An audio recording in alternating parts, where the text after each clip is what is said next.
Welcome to easy recipes. இன்னைக்கு நம்ம vegetable salad எப்படி பண்ணுறது பார்க்கலாம். இந்த வீடியோ பார்க்கறதுக்கு முன்னாடி நம்ம சேனல் சப்ஸ்கிரைப் பண்ணாதவங்க சப்ஸ்கிரைப் பண்ணுங்கள்.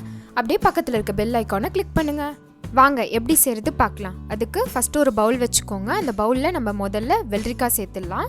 நான் பெரிய சைஸ் வெள்ளரிக்காய் எடுத்துகிட்டு அதை தோலை உரிச்சிட்டு இந்த மாதிரி கட் பண்ணி வச்சுருக்கேன். அதை இப்போ சேர்த்துக்கிறேன். நான் இதில் இன்னைக்கு ஒரு வெங்காயம் எடுத்திருக்கேன், ஒரு கேரட், அரை கேப்சிகம், ஒரு தக்காளி, அதெல்லாமே நல்லா பொடிசாக கட் பண்ணி வச்சுருக்கேன். அதை இப்போ சேர்த்துக்கலாம். தக்காளியில் உள்ளே இருக்க விதையெல்லாம் எடுத்துட்டு இந்த மாதிரி குட்டி குட்டியாக கட் பண்ணி வச்சுக்கோங்க. கேப்சிகமையும் இந்த மாதிரி சின்னதாக கட் பண்ணி வச்சுக்கோங்க. கேரட்டையும் நல்லா சின்னதாக கட் பண்ணி வச்சுருக்கேன். அதை இப்போ சேர்த்துக்கலாம். இது கூட நீங்கள் கோஸ், அப்புறம் முள்ளங்கி, உங்களுக்கு என்ன வெஜிடபிள் பிடிக்குமோ எதுனாலும் சேர்த்துக்கலாம். இப்போ இது கூட 2 டீஸ்பூன் ஒயிட் வினிகர் சேர்த்துக்கிறேன். இதுக்கு பதில் நீங்கள் லெமன் கூட ஸ்குவீஸ் பண்ணி விட்டுக்கோங்க. அப்புறம் 2 டீஸ்பூன் ஆலிவ் ஆயில் சேர்த்துக்கிறேன்.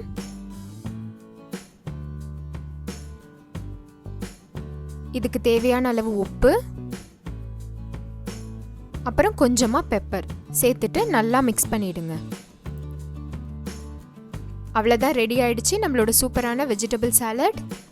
இதை மார்னிங் பிரேக்ஃபாஸ்ட்க்கு எடுத்துக்கோங்க. இது ஒரு சூப்பரான வெயிட் லாஸ் ரெசிபி.